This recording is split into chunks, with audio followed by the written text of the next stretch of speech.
Welcome to the Virtual Memories Show. I'm your host, Gil Roth, and we're here to preserve and promote culture in this benighted age, one weekly conversation at a time. You can find and subscribe to this podcast via Apple Podcasts, YouTube, Spotify, and a whole bunch of other venues. Just visit our site, vmspod.com, to find more information, as well as our RSS feed, which you can plug into any podcatcher so you never miss an episode of the Virtual Memories Show.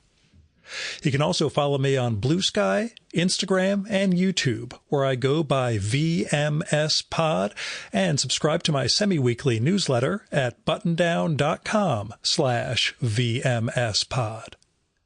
Well, I did a big old monologue episode on Saturday, so let's just skip the whole Gil's maundering stuff and dive right into this week's show.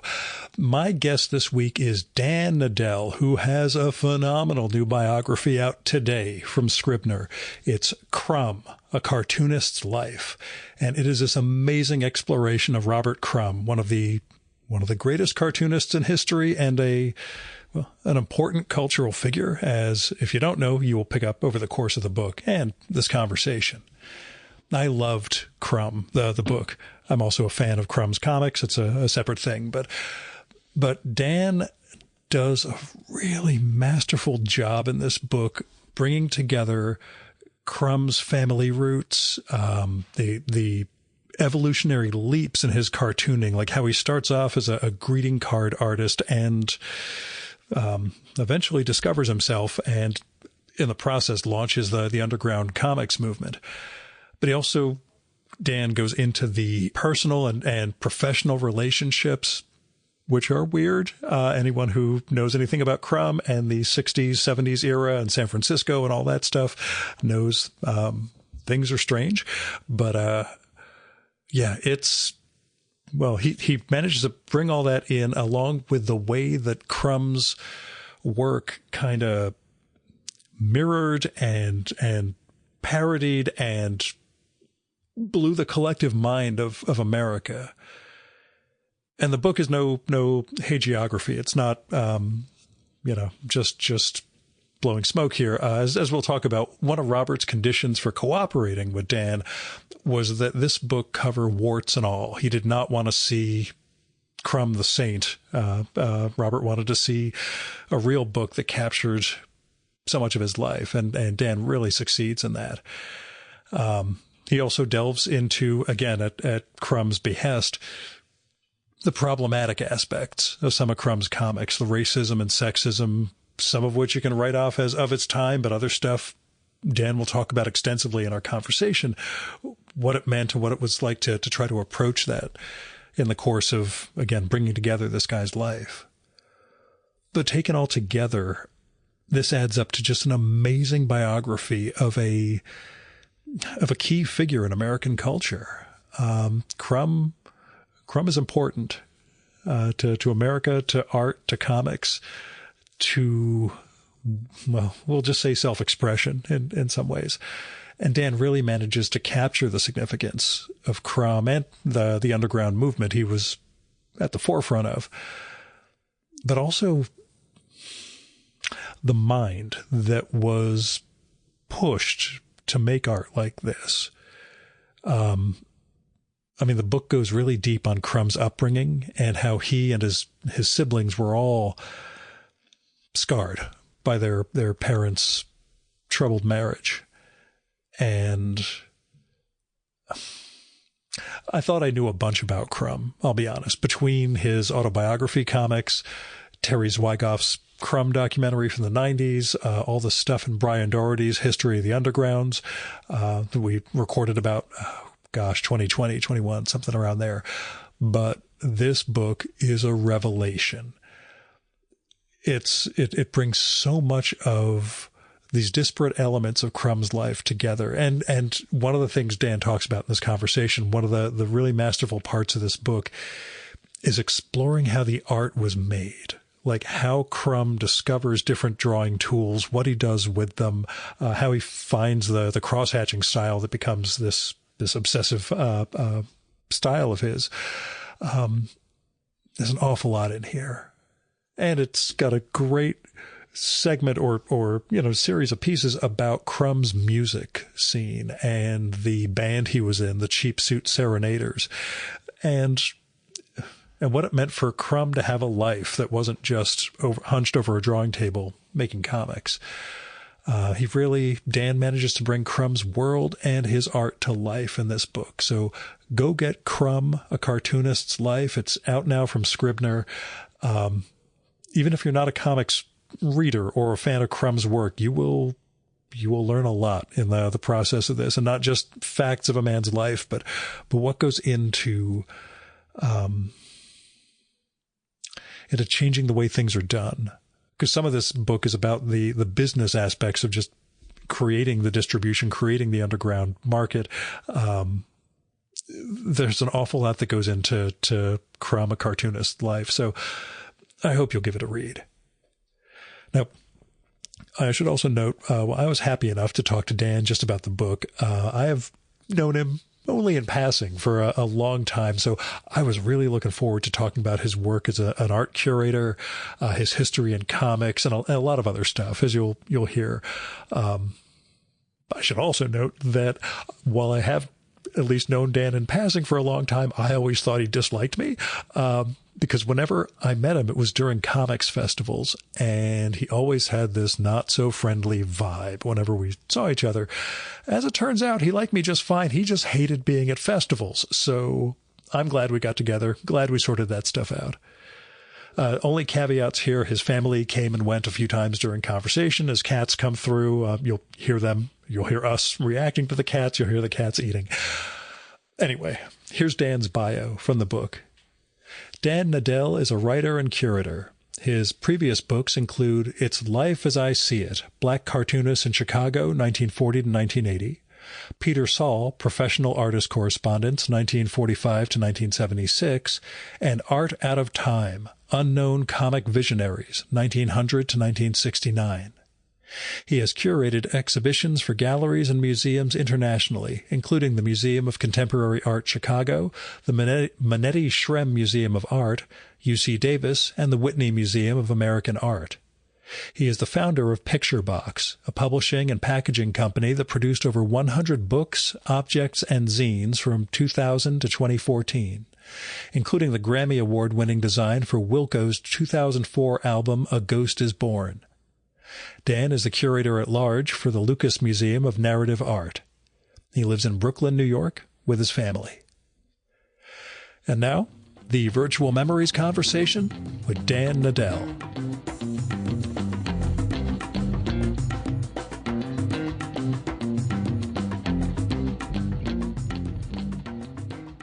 So, yes, when you're first pitching the biography to Crumb, he gives you a couple of conditions. And you also cite in the introduction to the book his tendency to shrug and go along with something and then maybe kind of disown it down the line. Has that occurred yet? And how do you feel about the conditions that he gave you?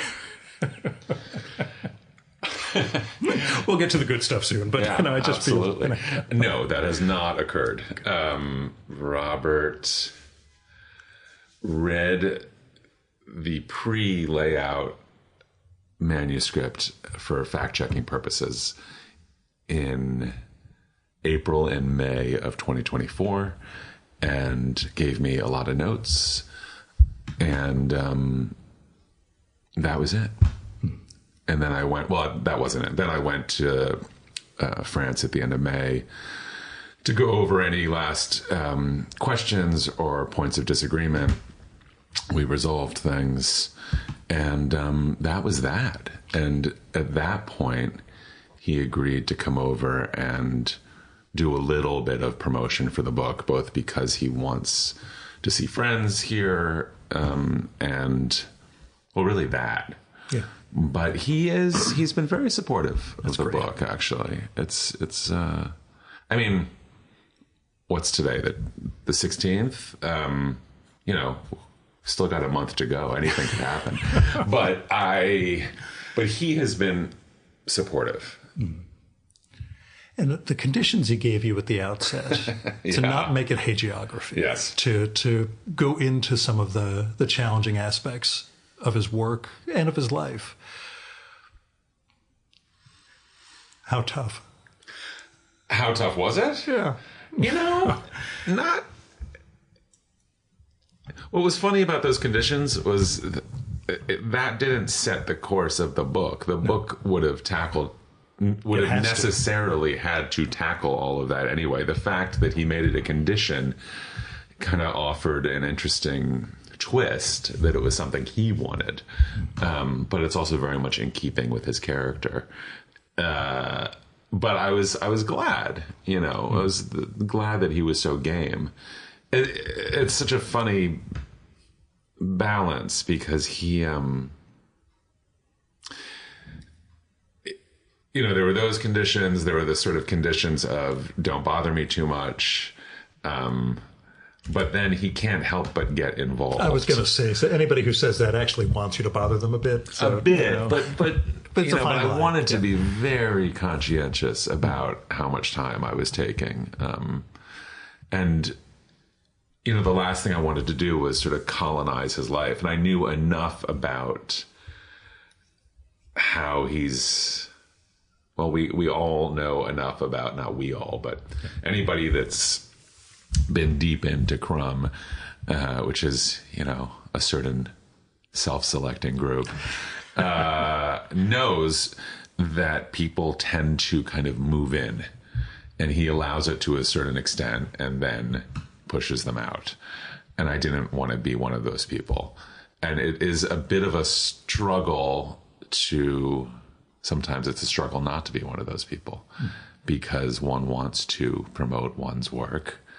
And what better way than Crumb? And also, you know, Crumb is one of these very rare figures, and in my life, I don't think I've encountered it before, where once people know that you're in touch, suddenly, you know, I'm getting messages on every conceivable platform. Can you? And they can be everybody from somebody perfectly legitimate and blah blah, or not, the whole spectrum of people wanting to get in touch with him for a zillion different reasons. They want to commission something. They want to, their mom knew him, blah, blah, blah. Whatever it is. Yeah. And, you know, I don't want to be in I have no desire to be a contact point. But if you can connect us for a podcast, that'd be great. I'm just kidding. That's right. Let me get him on the phone right now. This guy just won't leave me FaceTime alone. So, yeah. But one of the things luckily he doesn't FaceTime, so I figured it's impossible. that's I can't even Zoom. I'd have to actually get out there and, you know, which again, his late wife was hinting at least she and I doing during one of my international trips. But, yeah, getting to meet Aileen. I forget, 2019 was the last time, a few months before the pandemic. But, you know, getting to talk to her and getting to know people who represent themselves in their comics is always an interesting phenomenon for me. Yes. What preconceptions, what images did you have or sense of Crumb did you have before really diving into the project? It's hard to remember, honestly. What preconceptions? That's so funny. I don't know. You know, there's something that happens when you do a project like this, or at least that happened to me, which is that I can't remember a lot about the process. Yeah. And so preconceptions. You know, I'd interviewed Robert once for The Believer many years ago, or not that many years ago. Maybe it was 10 years ago. Everything is many years ago. Everything feels like many years ago. When the Zap set came out, and we had a really good conversation. And before that, I had met him here in New York. And I mean, my preconception was just, you know, a little cranky, but a deep thinker. And in my interview with him, he was very kind and funny. And so I kind of went in very much project oriented. I can't say that I was kind of looking through an overlay. And and this sort of awe dropped out pretty quickly. Partly because I work with so many artists. So that's always good. On some level, he's just another artist. Yeah. On another level, he's clearly not. But I really needed to not think of him as R. Crumb. I needed to just see him as a person. And that was the only way I was going to make it through this project. And it's kind of the only way, like, at this stage, the only way I can approach anyone. Like, it doesn't, dealing with someone's persona or trying to sort of pierce it doesn't really interest me at all. It's like either we're just going to talk or not. I always laugh when people say they're intimidated by sitting down with me because they've heard the show. I'm like, you don't really get it. Yeah. Everybody's Joe, man. Everybody's just whatever. I mean, the trickiest people in some ways are the ones who have the least at stake. Well, it's a fun thing level. Because I forget if it's you or one of the subjects in the book who characterizes him this way. Because I used to publish Samuel R. Delany and had the exact same vibe, which was there's no segmentation between the personal and social self, or the sexual self too. Yeah. That's its own thing. Yeah. But there is no dividing line in that personality, and it's rare. And you get that across, and you get it across explicitly, but also over the course of the book, that this is a person for whom those boundaries are not what the rest of us have. That's right. Yeah, he doesn't. Yeah, and it's funny, that insight partly came from, two people really urged on this book, and I thank them in the book, Ronnie Bronstein and Sammy Harcum, who are dear friends. And Ronnie made that observation first, and it really stuck with me. Like, even before I even wrote to Robert to pitch the book, we were talking about him. And it was because Ronnie had spent so much time on the Dream Diaries. Like, he had actually transcribed those Dream Diaries to do the book.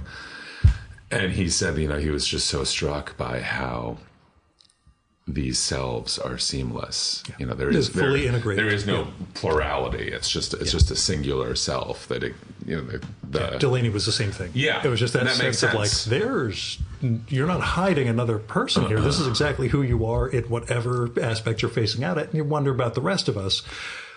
Either is that more healthy or less, that's or is it reserved for a certain type of genius? I don't which both know. Of those men fall That's into. such a good question. I can't say that I've met anyone else. I've never met Delany. But that's such a good question. Is it healthy may not even be the right word. It's almost like, it's almost like you can't quantify it, or I think both of those men are geniuses, which is a very overused term, but in their case, it holds up. It's fine. And it might be that that's one of the aspects of, not of genius in general, but of their type of genius. Of their particular genius. Yeah. Yeah, and it might come out of being that age, too, coming out in the 50s and 60s and having to be that's very possible. Yeah. I mean, the other thing is, I think that integration is probably more and less helpful in moving through the world at different parts of life. And at this stage in Robert's life, I suspect it brings a certain amount of peace. Mm-hmm. But certainly at other stages of his life, I think it was agonizing. I mean, I know it was agonizing. You characterize or capture a lot of them. But I think, that thing of he's always himself, that was extremely difficult initially for me, because there's, who is apparently like this as well? Mm-hmm. And I've never met him, so I have no way to verify this. But I've been told that Jasper Johns is similar.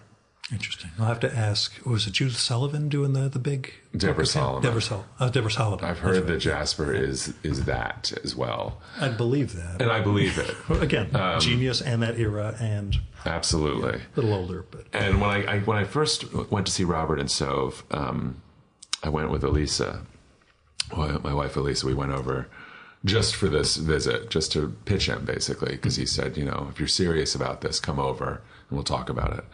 So we serious. did. Yeah. And I came back to New York after we went straight. We didn't have a lot of time. We went straight to Paris, straight to Sove, right back and home. It was like 3 days, or 4 days, whatever it was. And I came back and I was so exhausted for almost, I think it was like 5 days. I was completely wiped out. Like I'd never been in dealing with someone. And I was thinking about it a lot. And it was like Robert, first of all, we talked all day for the whole time. And then we would listen to records. So and I was staying, and we were staying with him. So it was just like a full immersion. But even now, talking to him in person, he's, at the time I wrote down this note that I never used in the book because it doesn't really make any sense. But it was like he had like a psychic density. And it was like I was sort of in this tractor beam of his self. And it was exhausting. Like I've built up a kind of... like I've built up a resistance to it now. So immunity. But even thinking about it now makes me a little like... it puts me in mind, it's although a lot. It was a different experience for me, and this is going so far afield of the book, which I promise we'll get back to. Meeting Joe Coleman and Whitney Ward last year, going up to their place, I also... That, and I've talked about it on the show, a sense of like... They've brought a world into our world, and you're walking into that. They are not coming out to you. You're entering theirs. And we've talked subsequently a few times, and I'm really happy that exists. I'm glad these people are able to you and me create both. these islands of, this is my reality, and I'm bringing it into the world, and you get to, again, you might get swamped by it all. But you're going to be, in this. You're not going to be a tourist here. I felt swamped. Yeah, I mean, initially. And that's when I was talking to a friend who said he had a very similar experience with Jasper. Mm-hmm. I mean, the psychic density thing comes from that integrated self. I mean, this is a guy who has spent, in Crumb's case, decades thinking about himself. Yeah. And you bring it up in the book. You get this sort of like... Yeah, the self-consciousness. But also, Robert is naturally charismatic. I mean, that's the one thing that people told me throughout. When they met him when he was 19, when they met him when he was 25, whatever it was, he had crazy charisma, which you can't manufacture. That's just a thing that people have. I mean, Robert has it. Mike Kelly had it, and Mike had a similar kind of like tractor beam effect. I can't think of many other people I've encountered who had that. Certainly no other cartoonists. Yeah, you capture it in the book, that sense of making other people feel, not deliberately and manipulatively, but making them feel like they are integral to his world. Absolutely. Not just that they're the center of his attention, but that without them, he's nothing. And this is, which creates unbelievable chaos. Which, again, captured really well over 400 pages. Yeah. I mean, the chaos it's creating right now. Like, in March of 2025 is wild. Toughest part of his life to capture. Oh, the toughest part. Because something you bring up at the beginning is that he's been his own best archivist since he was like 15. And you have all of at least his perspective on his life and history and interactions. But what did you find difficult to get at? I mean, certain things come to mind immediately that... Tough is funny because that's open to definition. No. I mean, it's such a I'm also thinking about some of this stuff for the first time. There's different aspects of the toughness. It's like there's the toughness of finding all the facts. Okay, so there's the facts. Fine. And that is a thing. That's a research project. Then there's, well, who cares? Once you found it, like, really? Are we gonna bog down in 77 here? Like, let's move this book along. Yeah. And that was something I really learned from my editor, Kathy. It was that the book needed to move. It could not be a list of facts. It does move, and I could see how this could have been 800 pages instead of 400 exactly. very easily. And there was no way I was going to allow myself, nor would I have been allowed, to make it 800 pages. Yeah. But, okay, all of that said, there were a few things that drove me bananas.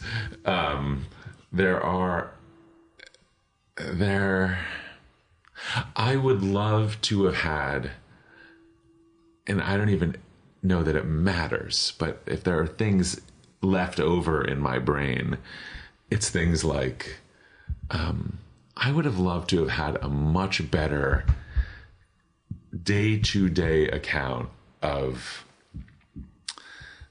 1968. And there's a lot in there. Yeah. But the amount of things that were happening and the amount of contact points, I wish I had even still a better grasp on. Yeah. For example, this sounds so nerdy, but I think it's really important to remember, and I make a point of it in the book. I still don't know who the print mint called to distribute Zap 1 across the country. How on earth did it wind up in Austin, Texas in July of 1968? I don't know. And nobody knows, really. Nobody I could find. Something like that, which is... Okay. Minutia, but it would have given you some closure on understanding how this also happened. About... We take distribution for granted. Yeah. And some of this came from talking to Gary Panter a lot. Because I think about somebody like Gary. How does a kid in Sulphur Springs, Texas in 1968 get Zap? This insane... it's hard to remember how bananas that thing is as an object, just as a cultural thing.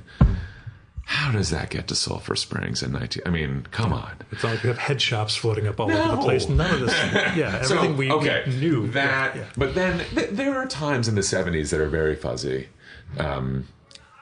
Times between like 1971 and 74 where he's bouncing between San Francisco and Potter Valley. That really, there's no... I pieced it together from correspondence. Yeah, but there's no timeline. There's no timeline. Everybody's stoned.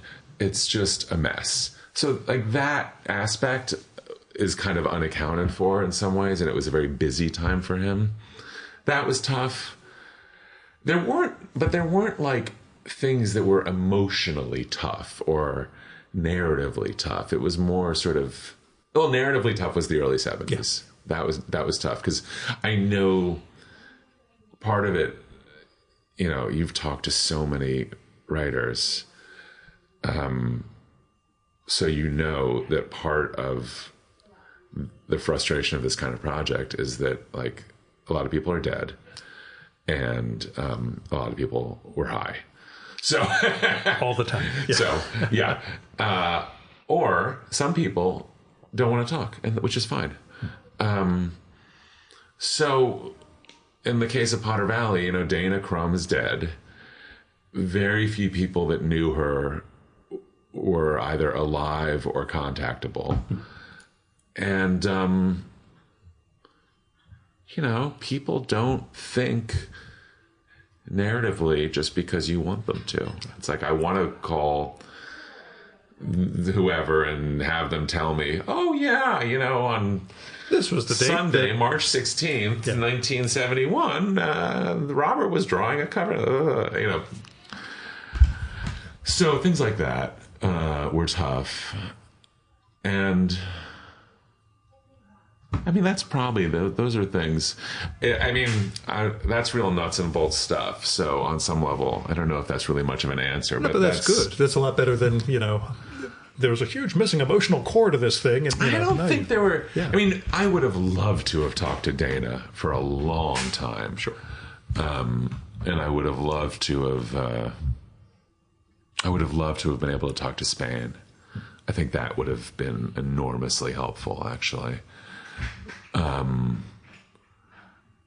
don't know that many of the other, deceased cartoonists would have been that helpful. More just color than anything else. Were there other missing people? I was saying, when did the project originate for you? It originated for me in, oh God. You start writing it in 2018. Or you pitched him in 2018. I pitched him in 2018. That's when it started. Okay. I mean, I started thinking, I had a job at the time with a gallery. Well, that won't get you anywhere. I know. Tell me about it. It happened because a few things happened at once. I was working for a gallery and I was not happy. It wasn't a good fit. I wasn't a good fit for a commercial gallery. So I knew I needed to do something to get out. And I decided I needed a project and I needed something that would kind of, like, the Venn diagram, it's like something I'm interested in, something that will pay, and something that's possible. So, okay. And I also at that point was texting a lot with Sammy and Ronnie about comics and Crumb. Mm-hmm. And also thinking a lot about, I don't know why I was thinking about it then. It might have been shortly after the Kurtzman biography came out. We could check the Bill Shelley Kurtzman book. Mm-hmm. It was certainly a while after the Schultz bio. Yeah. I think it was right around when the Harriman bio came out, maybe. Yeah, that was like late 16, early 17. So I was thinking a lot about biographies of cartoonists because it struck me at some point, as it's probably struck you, that it's one of the best forms of learning about a medium. Mm-hmm. And cartoonists, nonfiction writing about cartoonists, as we both know, is rare. Good nonfiction. Yeah. And, we can count them on one hand. We have Michael Barrier. We have Bob Levin.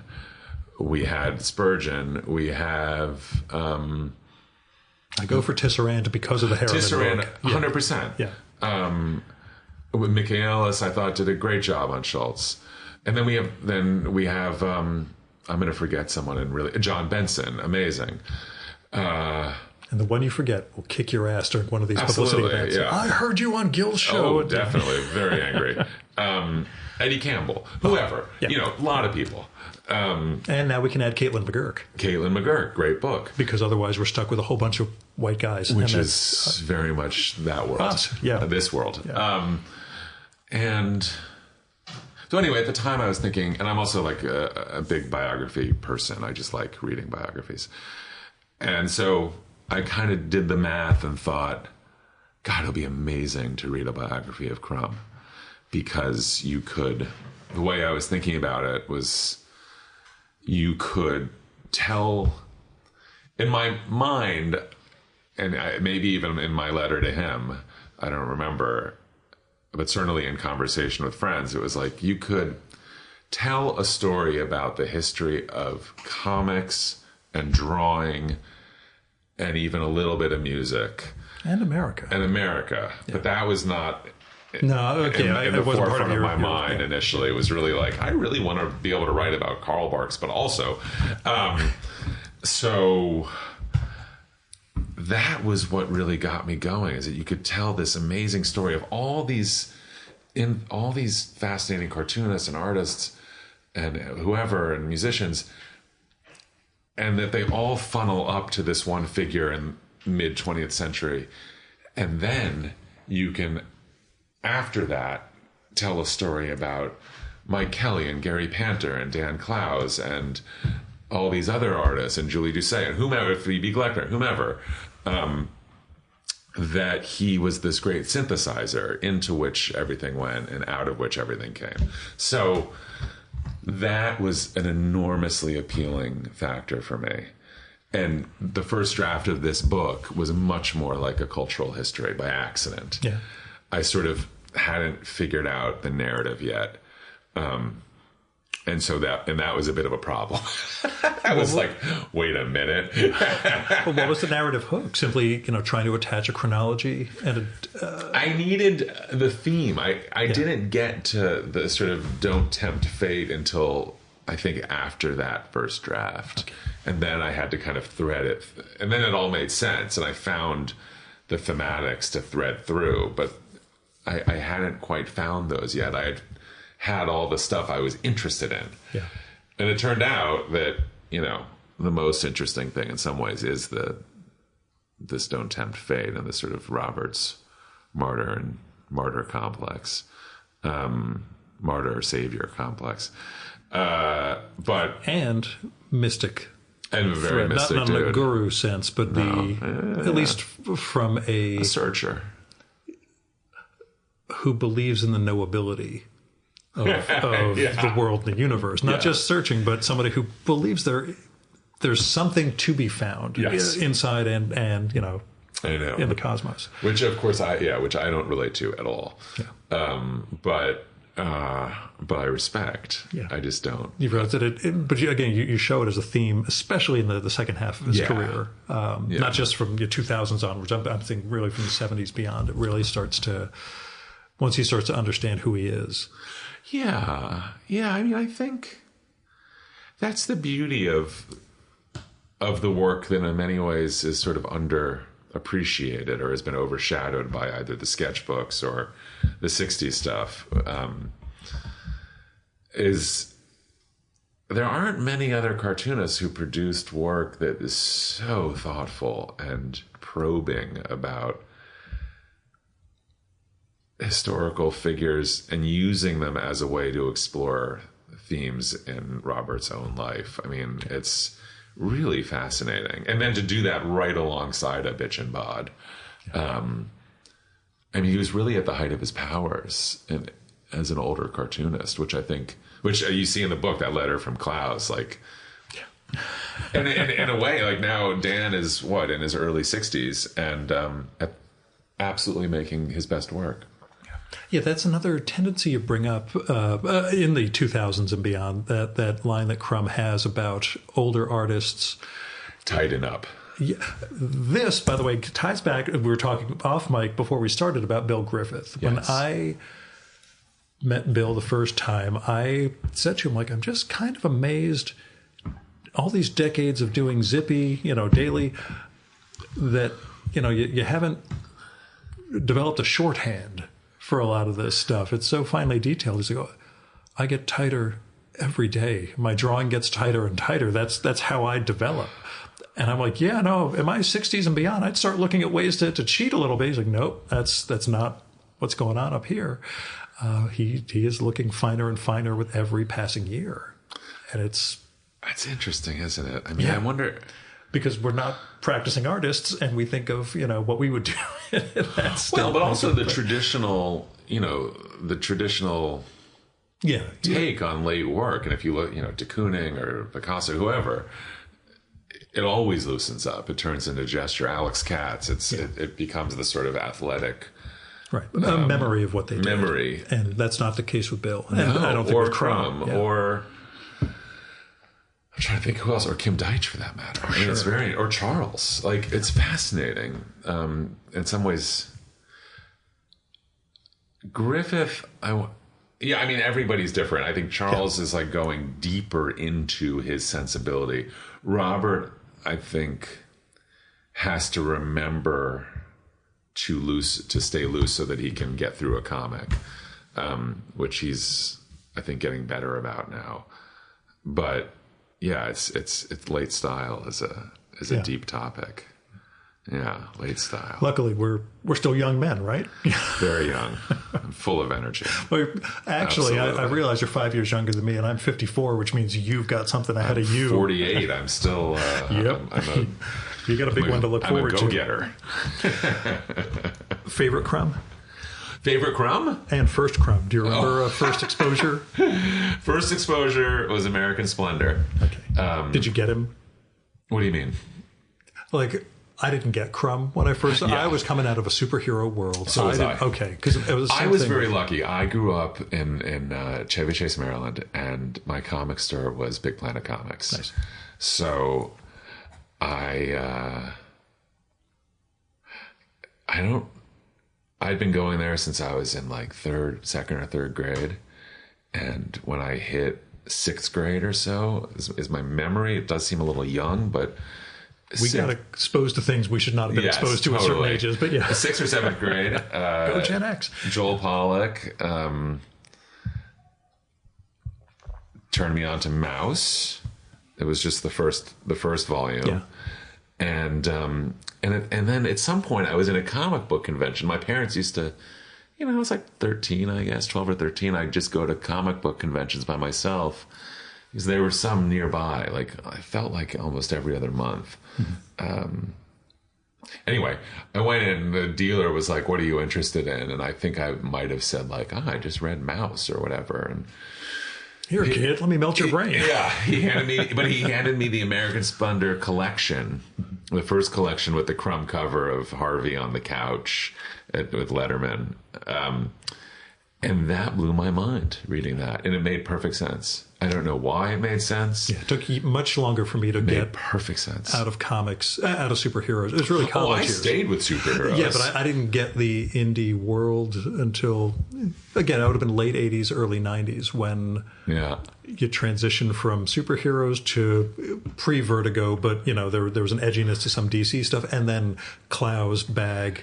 The Bros took a little while for me because I didn't know where to start. Sure. But, once I did, it was, I'm not going to read the X-Men. I really don't need any of that. I know. It's amazing how that happens. It's usually the college. In fact, it was my freshman year of college. It was a drummer from Texas who saw me reading either X-Men or Grendel or something. He's like, dude, don't read that. You got to read Love and Rockets, man. And handed me an issue. That's a great feeling. I mean, something clicked. Yeah. And then when I was like 13 or 14, I was at Old Georgetown Book. My dad and I used to like to go to used bookstores together, and he bought me Head Comics, the reissue. I picked it out, and I recognized the stuff from American Splendor, and he bought that for me, and that blew my mind. I've never recovered fully from that, I don't think. Look at you now. Look at me.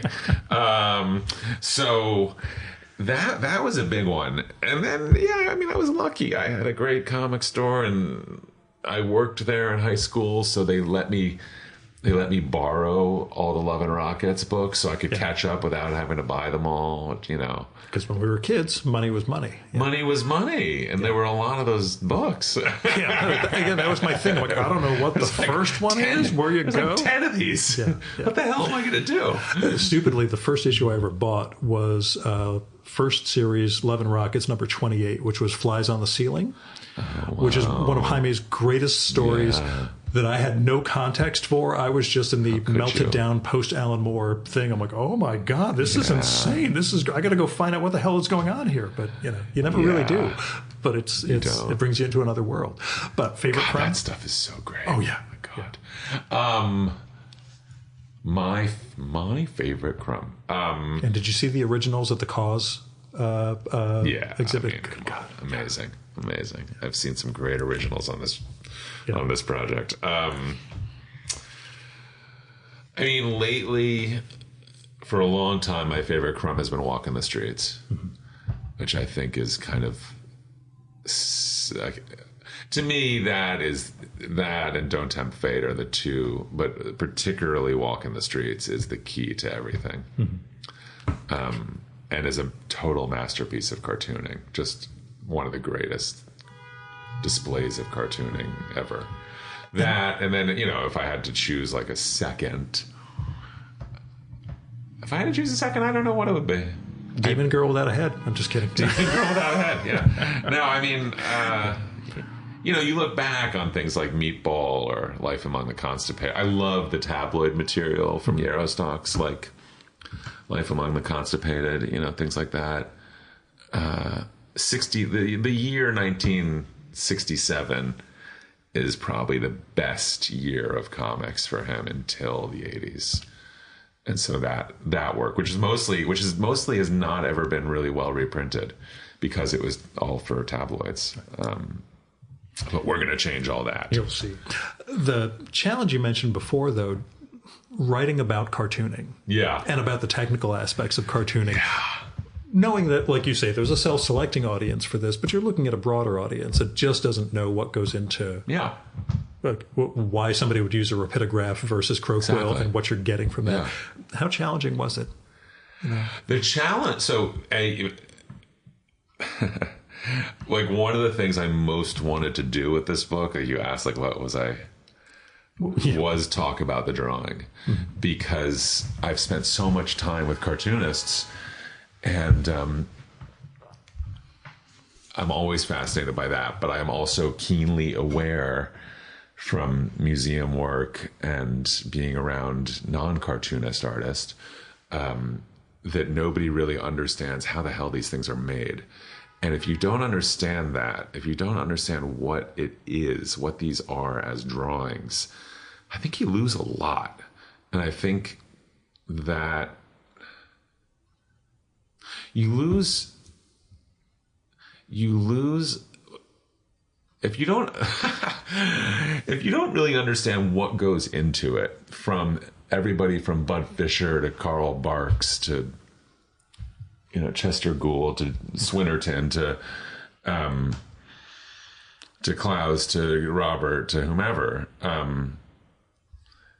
you might think that it's just some dopey mechanical process. You don't, and then suddenly you don't mind relegating it to quote unquote commercial art or some lesser form. And I really resent that deeply.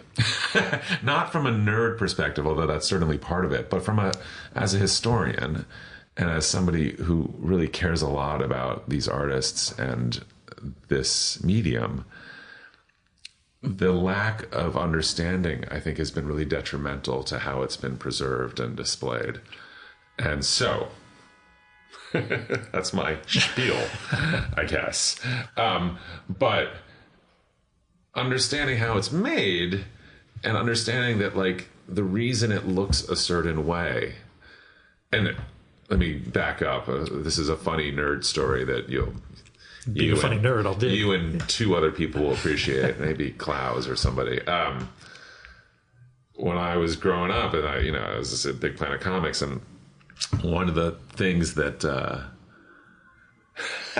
I don't even know if this is true.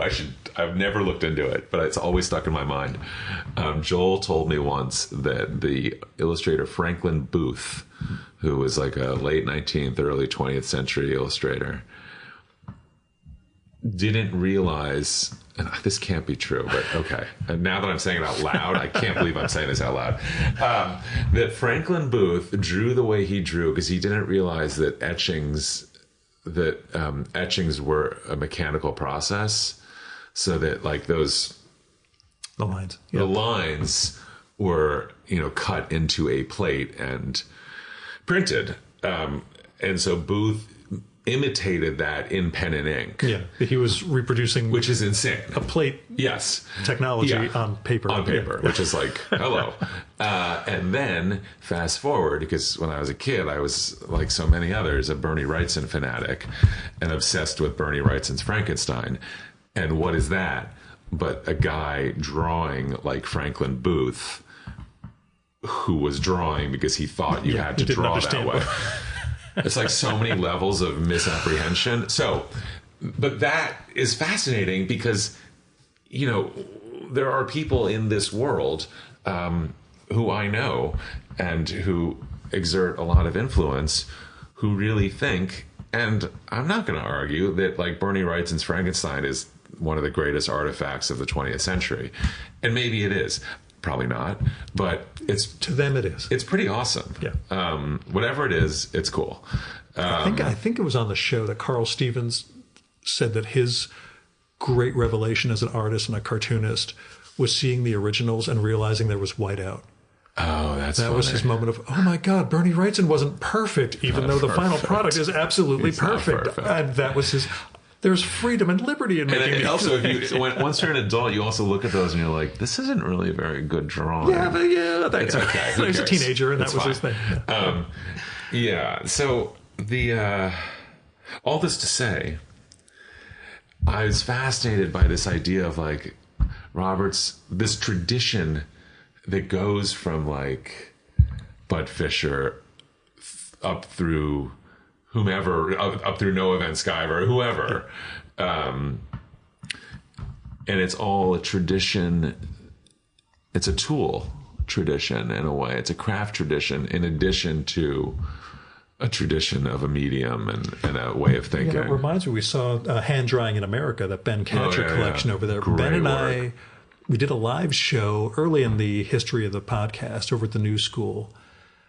And he talked about moving to digital drawing. And half the audience gasped, and the other half was like, no, you can totally see it. His line completely changed once it went digital. Yeah.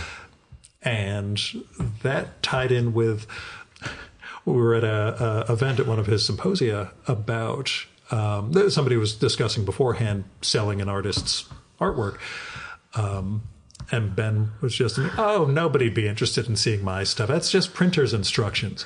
And then somebody mentioned the dollar amount that a certain artist's work was going for, and you could see the little Tex Avery moment with, the cash register signs going up in Ben's eyes for a second. But I think he relented, and I think he still believes those originals aren't. For years, I asked him to just see them. Yeah. The printer's instructions was his... He wouldn't even show me the originals. He'd say, oh, no, there's Xeroxes upon Xeroxes. Nobody wants to see those, was his line. I'm like, I know. I think a lot of people want to see those. Want to see them, actually, but okay. Yeah, no, I mean, the tool... And he worked as a printer also, and I think that might be really a factor in how he sees it. And Ben's so interesting. I don't know, I went deep on that. I had to cut out a lot about cross-hatching. But you get it across. I get it across. I wish there was more. I know. With the illustrations that are there, you also capture. Yeah, I mean that was the beauty of being able to have illustrations and things like that. I'm fascinated by that mode of drawing, and I think also, like I was saying, like once you understand that it really is. I mean, I believe in the language of cartooning and I believe in the craft of cartooning. So then those two things, and what's so fascinating about it and what was so great, like once I had Robert do a demo for me of, first using a rapidograph, then using a crow quill, then using a speedball pen. And that actually really helped. Because I could suddenly see how a certain character could come to life with a crow quill, and then it's a different kind of life with a rapidograph. And you see it on the page and you intuit it, but to actually see it live was enormously helpful. And because the reason we see Robert and Bud Fisher, and they seem like they occupy similar space, is really because those tools make a certain kind of line. And a certain kind of mark, I should say. And that mark is the thing that is embedded in our skulls of, quote unquote, cartooniness. And it's so important. I mean, I think however you get to where you're going, whatever, all good. But in Crumb's case, it's very important. I'm not like a tool snob. I don't care who's using what. It just happens. But just seeing what effect different tools have. It just happens to be for him. It's very, very important. And you capture that in what I'll say is a heartbreaking section about the Book of Genesis. about the years he puts into this project, which financially pays off. It's financially pays off because he sold the originals. Yes, it sells, for all that. And I interviewed Bob Weil years ago. Who I think had the 1927 Yankees lineup of cartoonists for his editorial guys. It was 5 cartoonists he's edited total. Oh, really? And all 5 of them it was Crumb, Eisner, I forget who the other 3, David Small was one of them. I'm blanking on the other 2, but it was just, you don't swing and miss. You really just go for the fences each time, Bob. Listen, hey, nice work if you can get it. So, but that sense in the Book of Genesis that the line work and the hatching ultimately become too distracting. That it doesn't work as a comic. That it works as illustrated pieces of text. Where if he was using a brush, as he says, and you're able to just where the blacks are. Quicker and easier, the eye moves across them. It becomes a different thing. The idea that he's still learning that in the 2000s, that, the idea he didn't figure that out 5 pages into it and scrap it is weird. But,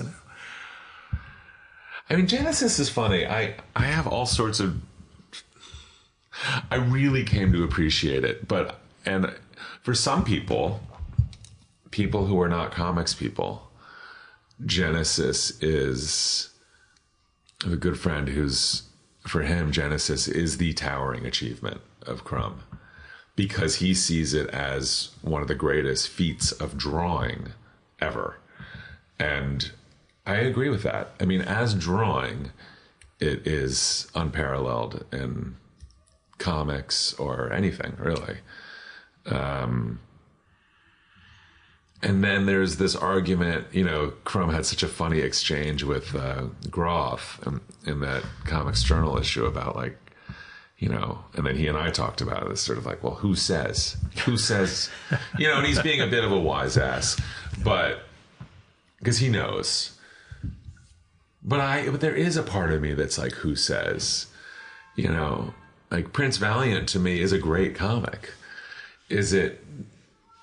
Does it move like Roy Crane? I don't know. I mean, no, of course not. But I don't know. I feel very conflicted about Genesis because I love it as a book and I really enjoyed reading it. And I think that it's doing a lot more than people think it is. And I still maintain that the person who got it the best is Tim Hodler in his essay and then rebuttals in the Comics Journal. I think Tim got it, and Tim is a brilliant guy, but some people just really hate it. But I find absurd. Like, you can't hate it. You can say it's not my cup of tea, but I respect that this is a Titanic. And I'm not a person who wants artists to. I have a friend who said, well, I wish it had been a graphic novel of the Snoid. And okay. But I'm just not a person who asks of artists. My mind doesn't go to that place of like, gee, I wish he'd been doing whatever. The fan service thing where you just want it to be more what you like. I don't care, whatever. There's a lot. Yeah. We have there's a feast out there. You want to be surprised by people, and there's so much. Yeah. If somebody doesn't do what you want, go to the next guy. So tell me about doing the biography with the shadow of the documentary about Crumb from the mid-90s. Yeah, like 90. I remember seeing 94, 95. Well, that it exists. That there was a story of Crumb's life. It was fashioned, but it's a great film. And I was really, Terry Zwigoff was and is extremely gracious, and it seemed like he helped you, or at least provided a lot of detail throughout the book. We sat and talked for hours, and he was great. I didn't know how far back his history with Crumb went until this, and I realized, oh my God, he's been in there for a long time. Yeah. Those guys know each other really well. Yeah. Unlike a lot of my friends and people whose work I respect, I have a taste for the grotesque. I love Otto Dix and Ivan Albright and Joe Coleman and all sorts of stuff. But I'm not a guy who enjoys wallowing in it. Yeah. And I felt like that film did a great job of providing a view of Robert, but that was not the person I found. So for me, I was in a way lucky in that I could appreciate the film and understand that had been done. But I'm not letting it color your impression going in. No, because I knew, if you've seen Terry's other films, and if you know Terry, that's a sensibility. Yeah. It's in Bad Santa, it's in Art School Confidential, it's there. No matter who's writing. Anyway, so it wasn't a problem for me. Gotcha. To my detriment or whatever, or to my advantage, I don't know. I'm a pretty square as compared to Robert. As compared to many of my friends, as compared to Christopher Forgus or a lot of my artist friends, I'm square. Or as a painter friend of mine always says, your management. He says, your management. And obviously I'm not, but I know what he means in the sense that I'm not in that world, and I don't want to be in that world. When did you realize that? When did I realize that? Trying to think when I stopped having illusions about that. You know Tom's story about Tommy Lee Jones, right? Tommy Lee Jones? Yeah, Spurgeon, No. Spurgeon told me the story about Tommy Lee Jones years and years ago. Yeah. When did you get serious at acting was what he was asked. Yeah. And Tommy Lee Jones says, when I realized I wasn't going to be the quarterback for the Dallas Cowboys. When was that? When I turned 40. And that's funny. I realized it pretty early, I guess. I mean, I want to say in around 2004 or 5. Mm-hmm. I think meeting, so I would have been in my mid to late 20s. Meeting, encountering Paper Rad and CF and getting to be friends with Gary, that made me realize I was a different thing. Yeah. And that my role, not that I ever had illusions about being an artist, that was gone, a year into college, it was gone. Yeah.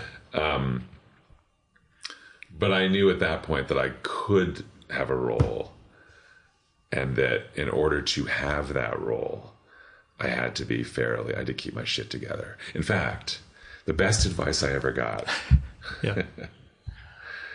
was my professor at Washington University in my senior year, Jay Patout Burns, who was the head of the religious studies department, which was my major in college. And he said, we were talking about graduate school because I thought that I was going to do a PhD in religious studies, and in long story short, in medieval and Jewish Islam, medieval Jewish and Islamic philosophy I was going to go to grad school for that. Whatever. Hey, Karen Green did medieval studies. Oh, that's right. Yeah. So she likes comics. Anything can lead to comics. Anything can happen. So he said, Dan, the thing you have to realize is anybody can get a PhD. The hard part is keeping your head together. And he was right. And that you could put that across to anything. And that I knew that, and this is cheesy as hell, because not all, but certain men of a certain generation worship Discord records. Yeah. And I knew that Ian MacKaye had kept his head together. So I kind of knew all right, if I want to be of service to these artists, which I want to be, and I want to be around them, I need to keep my head together. So I cannot be one of them. And that was clear as day. And that not shift, but expanding. It wasn't even a shift. It was just like, that's kind of who I am anyway. I mean, but expanding from comics into we'll say the fine art world. Yeah. What was that? What was that? Dude, how'd that happen? What was that? I mean, that was pretty natural. I trying to think like of a good way to put this. A bunch of things happened at once. First of all, when I was in college, I was mostly friends with painters and sculptors, and so I was around that and when I was growing up in DC, that's Kitty. She's a cute little baby. Yeah, she's good. She's a little princess. When I was growing up, I went to the National Gallery a lot, and I took art classes, and I was just artsy, as well as being super into comics.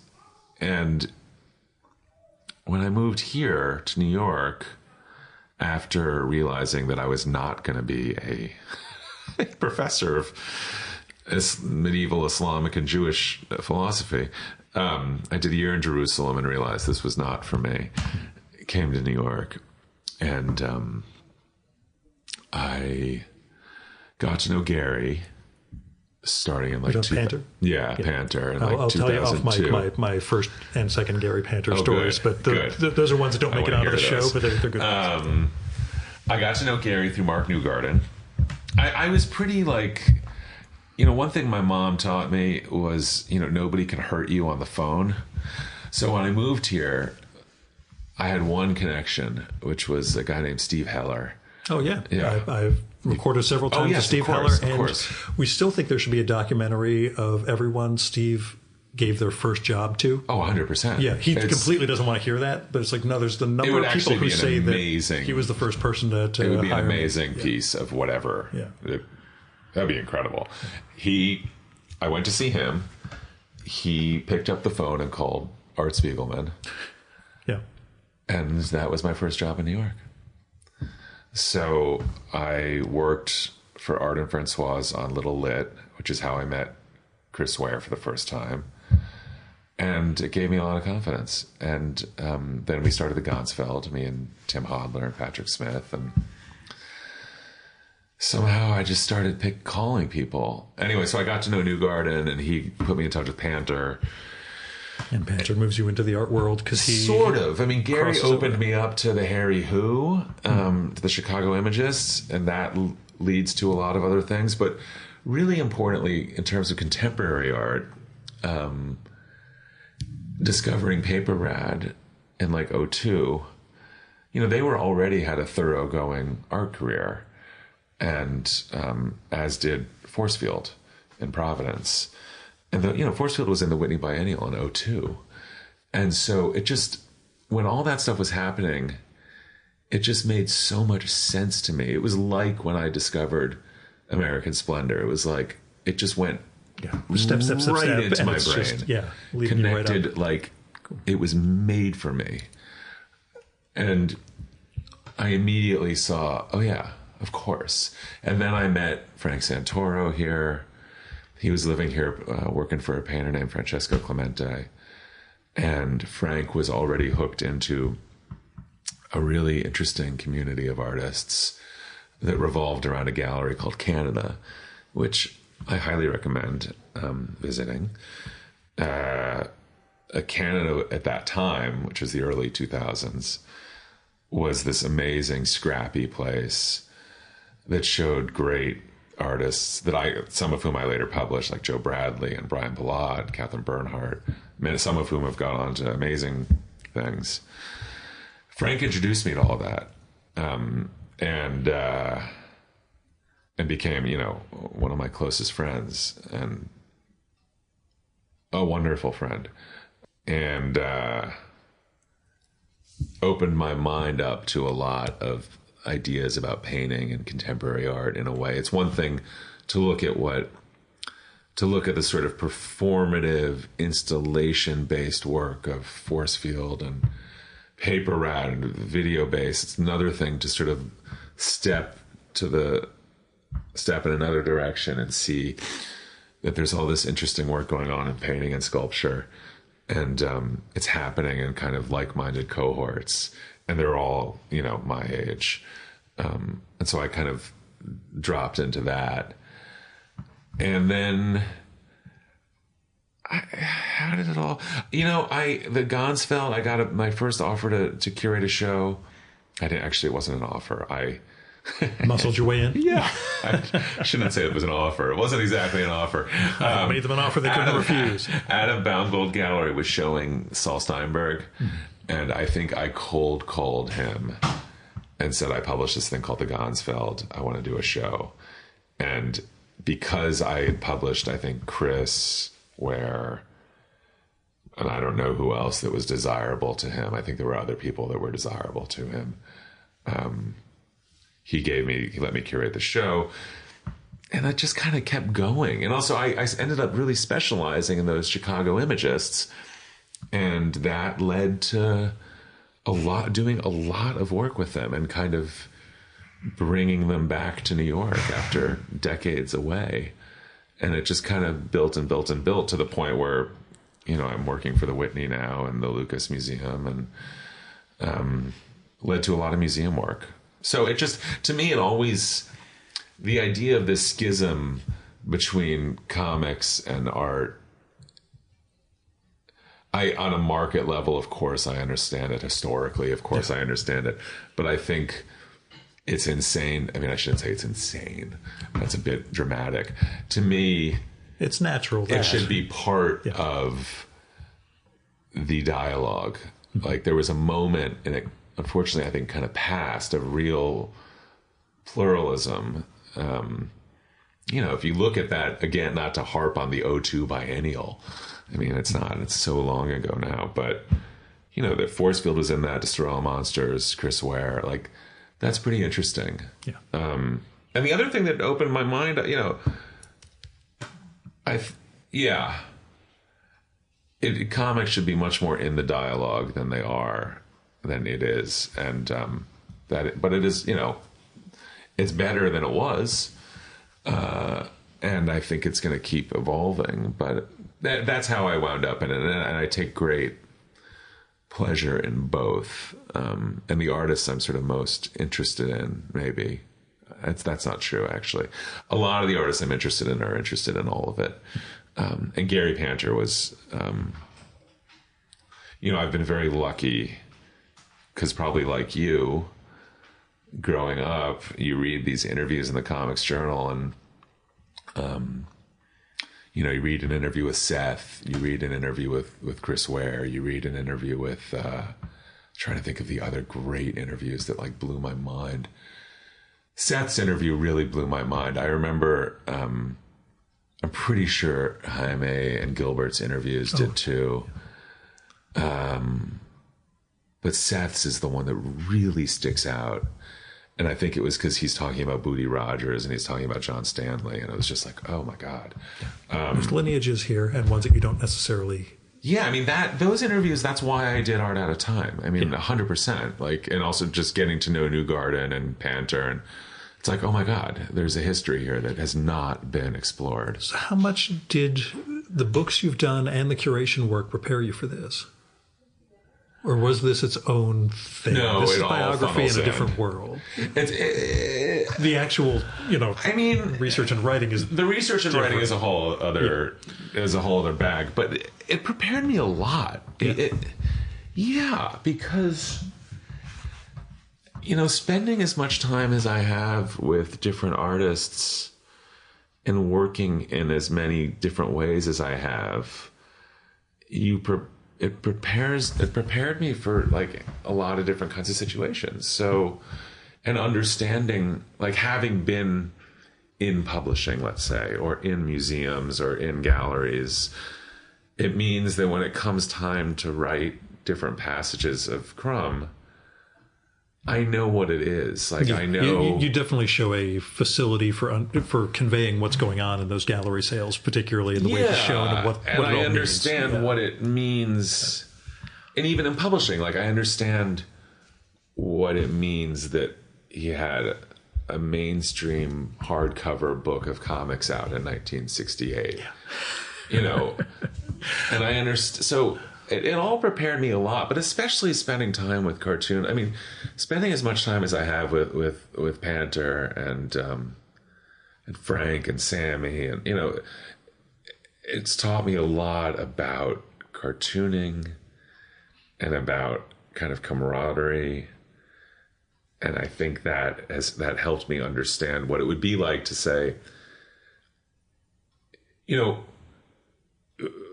being around for 25 years doing Gonsfeld and Picture Box and all this stuff, I can understand how people fall out of your life. I can understand how somebody can have an enormous impact on your life and then you're not friends anymore. And so I didn't sort of blink at some of the facts on the ground about, and I could understand why people like Al Dodge and Bob Armstrong would be so important to Robert, because I've seen what happens to people. That's that exactly what famous. I wanted to get at. That sense of, for Crumb, there's a non-cartooning life. Yeah. There's a lot of different aspects of his life that aren't comics. Yeah. And music is the key one that you bring through this. Chasing Girls, you know, another big one. But there are cartoonists I know, and I ask this sometimes when we're talking, how many non-cartoonist friends do you have? And for some of them, it's not a significant number. Yeah, and that's right. That kind of, it leads you into this world where the comics, where it becomes its own vortex in a sense. Yeah, it's dangerous. And for Crumb, I think you get that across very well, how he's got a bigger life and that he doesn't want any of those parts of his life to be too successful.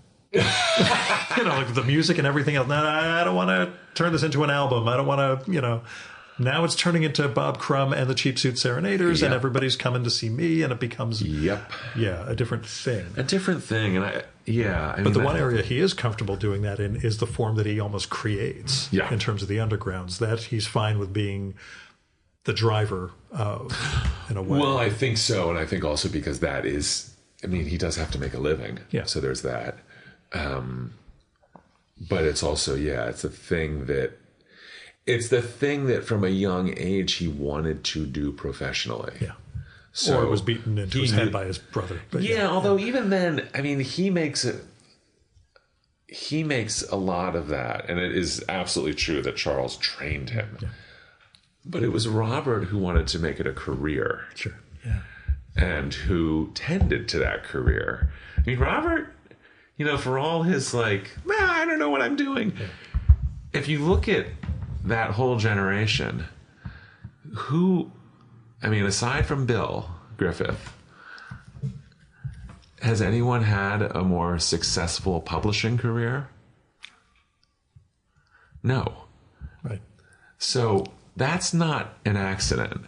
Like this idea that Robert's this helpless guy that people have to sort of pick up and carry along is such utter bullshit. That's the cat food. I was wondering. That was a pachinko machine I hadn't noticed. Yeah, no, there's gambling in the back. We'll do that later.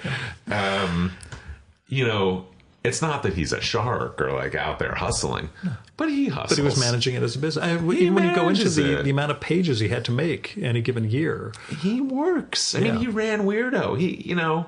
This is like when I talked with Howard Chaykin years ago, and there was a sense of like, we've had two really long, I think I've heard one of those. After this, I want to ask you about Chaykin. There's a degree, I don't want to say, there is a degree of derogation towards hobbyist cartoonists, because to him it's you got to make those 22 pages, man. And that's, you know, like, it's nice that it took you 3 years to put out your next issue. I can't do that. I've got to make comics. Yeah. That's all I mean. Just that sense of, you know, it's also a business. It's a business. That he was getting and for Robert, it was really, as much as he puts out there to the contrary, he's on it. He's on the case. He has immense survival instincts. I mean, that really came across. Mm-hmm. And I forget what the question was. You've listened to the show enough to know. I forget what I'm even talking about. What's going on? But I guess the really tough thing to approach, what I'm sure was difficult for you during the book, was his wife dying in 22. think. Aileen died at the end of 22. Yeah. And you're several years into the project. You've worked with her on it, as part of it. You mentioned interviewing her numerous times. How was it? What was it like? Having to deal with this is now part of the story, and that's the only part where you really come in. Yeah, is also those very late stages. That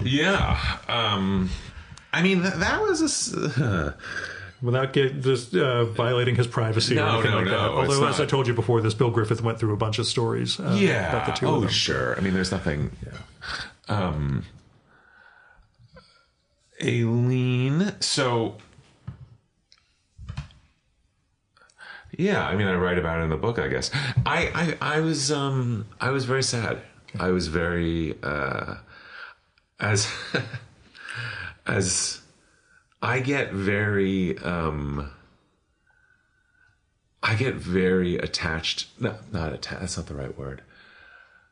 I become alarmed when people die. I know that's not the right. That's not even what I'm trying to say. You know what? I'll give you an example, and then as somebody who interviews somebody 50 times a year, I hate to say friends. Yeah, but sometimes you become friends with. You become with friends. Yeah, or even if. Yeah, I was upset. But I was upset. I was very upset. Very upset. Mm-hmm. It was very upsetting. Both because I had felt very warmly towards her and she'd been very kind, but also because we were working on this show together, whatever. And because I had thought, selfishly, that I had more time. I was racing to get as much from Robert as I could as I was building out the whole narrative.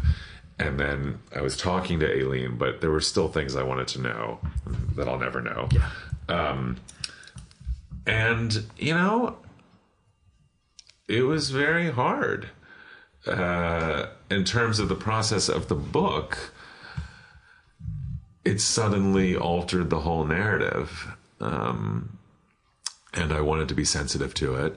And that was the only way I knew how to write it. I couldn't suddenly, because I was so involved on some level, like I went to Sove and she was in the hospital, and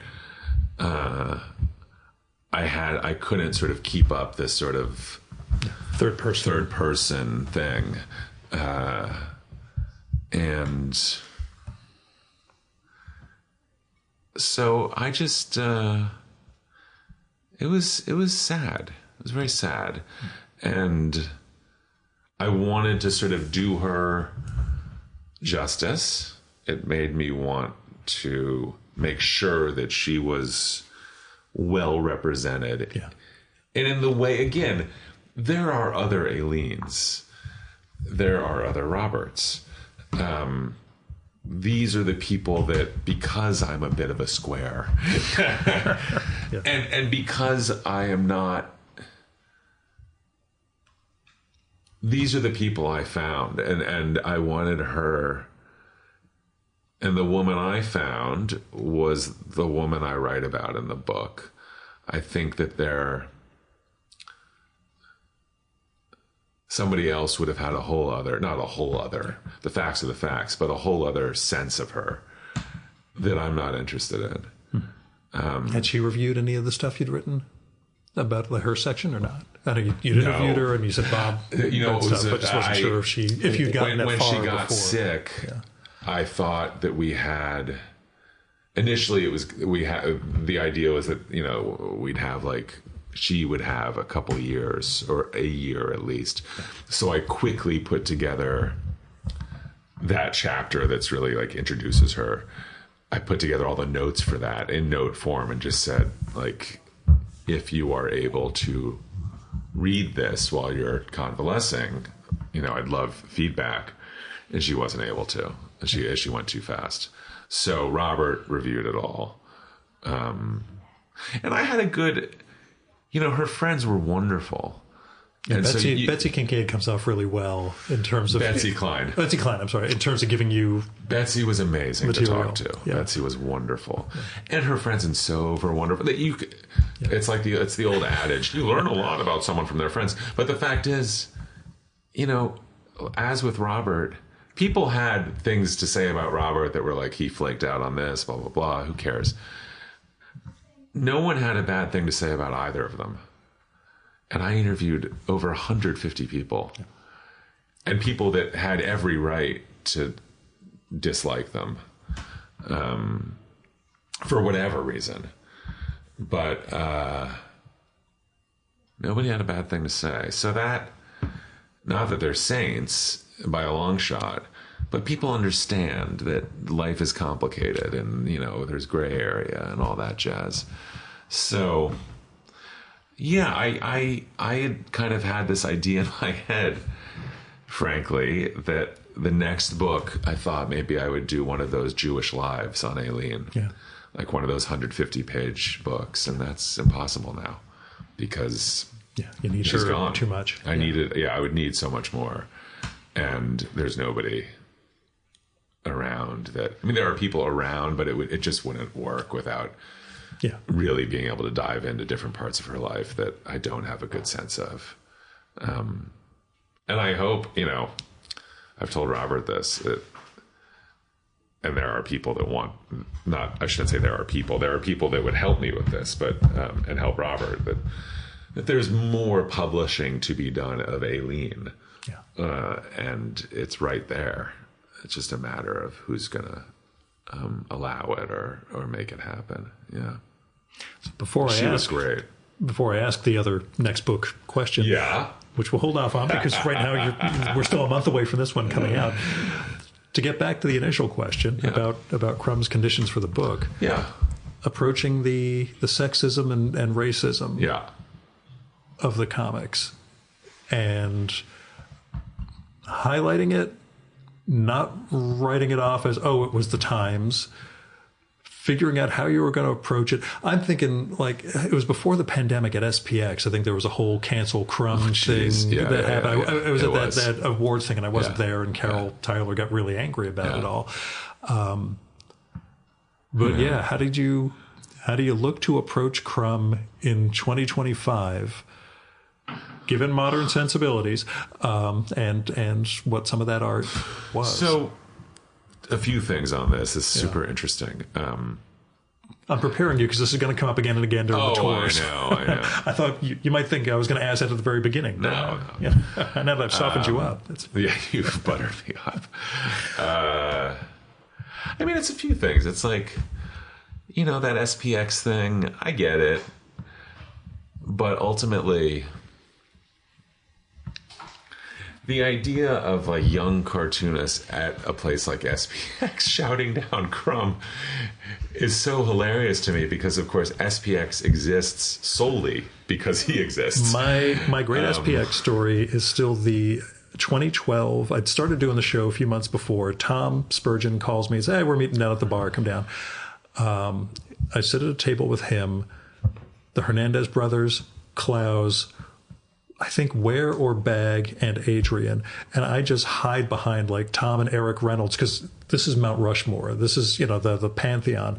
And these young cartoonists just walk right by the table. I'm like, you guys have no idea. It should be like a whole vaudeville thing of them tripping over each other with, oh my God, look, everybody's here. Instead, they just... Although that shows a healthy ecosystem. Yeah. They weren't lording it by any means. They were just there. But still, I would have said, holy... The story of this all is that while I'm sitting there huddling and intimidated, Bob Sikoriak sits down next to me and says, "Hi, I'm Bob. What's your name?" Gil Roth. "What do you do?" I'm like, "I do this podcast." And then he mentioned Sikoriak. I'm like, "Oh, Masterpiece Comics." And, we connected from there. Yeah, that was my moment of, oh, thank God, these guys are human and friendly. And, I know. But at the time, I was worried. So anyway. Absolutely. I think it's healthy that generations push back, and that there are many successful cartoonists right now who don't care about Crumb and probably don't care about Klaus or Ware or any of those guys. Good, as it should be. how did I prepare for but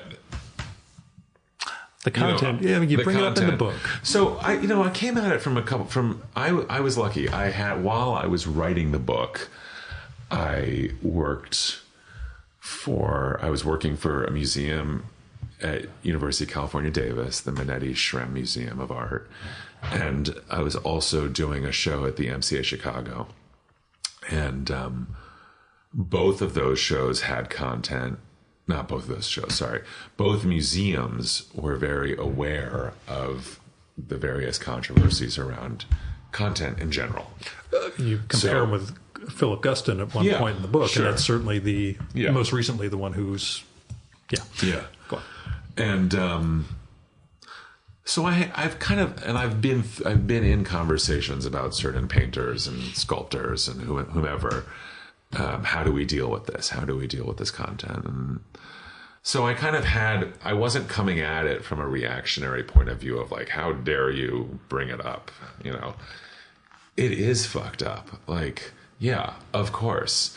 I mean, hello. There's Sambos and there's Angel Food McSpade. And I mean, on and on and on. To sort of pretend that is normal would be bananas. And to be like, I'm a free speech absolutist, so we don't have to talk about it, would be silly. That said, I'm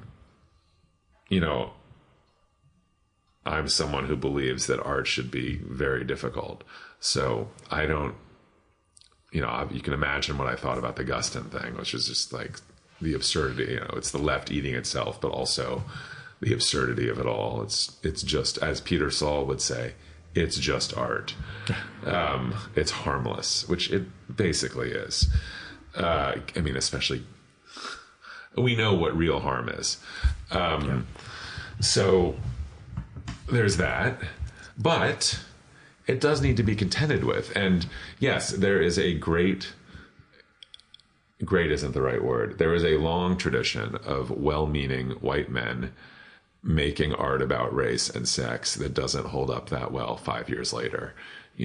There's a passage in the book that I ultimately edited out because it was too convoluted about well-meaning white men in the 60s and their ridiculous race play, like Robert Downey, for example, is a great example of a brilliant guy who made stuff that is hard to look at now. Robert Nelson is a great underground filmmaker. And there's a lot of people. Most of the National Lampoon, Yes, on and on and on. So I knew it had to be dealt with, and it couldn't just be sort of those were the days. But I also had really good conversations. I was lucky. I was at UC Davis, and I met a woman there named Sampada Aranke, who was a scholar of race and art. And we worked on a project together there. And we just talked about all this stuff and about different ways of approaching it. And she kind of schooled me in different modes of thinking about it, all from across the spectrum. And that was enormously helpful. And then, like I say in the book, she introduced me to this artist, Dewey Crumpler, who'd been a very young Panther, doing artwork. And he was very helpful, just sort of breaking it down for me. And it all made sense. And then the Tim Hoffler again, saving my ass again, recommending this Gerald Early essay that was in a book that actually Todd Hignite had put together for WashU about comics and art. So it was just about thinking it through. Yeah. Not being condescending or not coming from I'm the white man here to tell you that this is not offensive. And then, I mean, it was definitely the most difficult part of the book in terms of the actual writing and nuancing. I had Elisa read it and gave me a lot of notes, but Kathy Belden, my editor, really helped me work it through, she worked out. There are moments in my life or in writing when I want to be flippant and just be like, fuck it. Yeah. Get over it. And Kathy was like, no. In this particular instance, we need to be very clear. Let's dig in here. Yeah, you've like gone halfway, but you need to continue. And that's the Crumb thing that you bring up again and again, the shrug and the, folks, I'm just joking around here. Yeah, can't do it. That's not your... And I wanted, because also, like, it's doing him a disservice if you just say, anything's possible, who cares? Like, that's not doing him any favors. And and there's always a part of me that's like an advocate on some level. I mean, I can't... Sammy and I talk about this a lot. Like, neither of us can turn it off. This urge to like, hey, that's amazing. Let's do something. Yeah. We could put on a show. Yeah, put on a show, make a book, blah, blah, blah. Like, oh, God, it's... Rope yourself into 50 goddamn episodes of a podcast every year. Exactly. Yeah, I know where you're coming from. It's brutal. So I didn't want the work just to be like shunted aside because I'd decided that I didn't care enough to dig in. And then the sexism stuff was really interesting because the two best interviews I had, aside from Robert and Aileen, but I think this is safe to say, the two best interviews were with Susan Stern, who is Spain's widow, and a woman named Lark Clark, who's in the book, who had an affair with Robert in the late 60s, and it's a fascinating woman. And they were so frank about the sexual mores of the time and so upfront about how his work, in Lark's case, how his work made her feel. And I talked to a couple other women who felt very empowered by his work, but Lark, was confused by it. And Susan was sort of like, well, she understood that, she understood how, Susan married Spain, so she knew what was doing. Yeah, what you're in for. But I had never met women who were involved in that countercultural world who could bring a firsthand perspective about both like the sexual mores of the time. And as your young son walks by. But yeah. And the social dynamic. And the social dynamics and knowing him. Yeah. So they could bring all of that and really explain it to me in a way that I'd never read or it reminds me, the last time I met Aileen, she was talking about the strip about how she loses it. Yeah. And how younger audiences think it was a rape. Because her stand-in says no, and she's like, no, you had to say no. That was what you were supposed to do if you were a good girl. But obviously, and she ended up having to do, a caption above it, basically, a narrative caption to explain that it was totally consensual. And it's it's tricky. Yeah. And it's so personal. But yeah, so I worked really hard on those sections because I felt like the book could kind of live or die. Yeah, that's what I was really looking for. Reading based it, on that. Beyond learning about him and his life, was really seeing how you were going to, without turning the whole thing into a giant analytical piece. Yeah. When those pieces come up, you really managed to bring in. I had to, and you know who else was really helpful was Spiegelman. Yeah. Talking to Art about the sort of his ideas about the racism baked into the language. And Ishmael Reed, Ishmael Reed was great. Yeah, talking you got to some really good quotes from him in terms of what it means to try to be working that stuff out. Exactly. And what the privilege aspect of it is. The privilege. And he was at Evo. So it was tricky, but I'm glad it was what it was. And I also knew, it was funny, I knew that I didn't have... Cheat Here is written about it well, written about race in comics well. There's not a lot out there that I could really look to. And the fact that he asked, Crumb asked you and he asked at the outset, deal with this. Yeah. Do you feel that was a deal with this because I still don't know? exactly how to take what I was doing, I or just think it was deal with this because he knew that if I didn't, it would invalidate the project. It would invalidate the project. Exactly. That's the thing about Robert. Again, let me passive aggressively make you. Well, no, he's smart. I mean, Robert knew. Robert's no dummy. Like he's aware of his legacy. He wants the book to succeed. He wants it to be good. He doesn't want it to, Mr. Wonderful. Yeah. Yeah, and he doesn't want it to be just tossed aside because I failed to address these things that he knows people want to see addressed. Yeah. So, it had to be taken care of. And I think, having spent so much time in the pretty hypersensitive museum world, I knew it prepared you. It prepared me a lot. Yeah. I was lucky. I've had, I'm a lucky guy. I've had people have been extremely generous to me, and I don't take it for granted. And so anything, but I say that as a way of saying, like, I've been informed by a lot of conversations that people have been kind enough to have with me. You also listen. And I listened. That's true. Well, sure, but... No, but trust me, you do this for 13 years, you discover some people don't actually listen. They're just waiting for you to stop talking. But the real, most difficult question, what does come next? Well...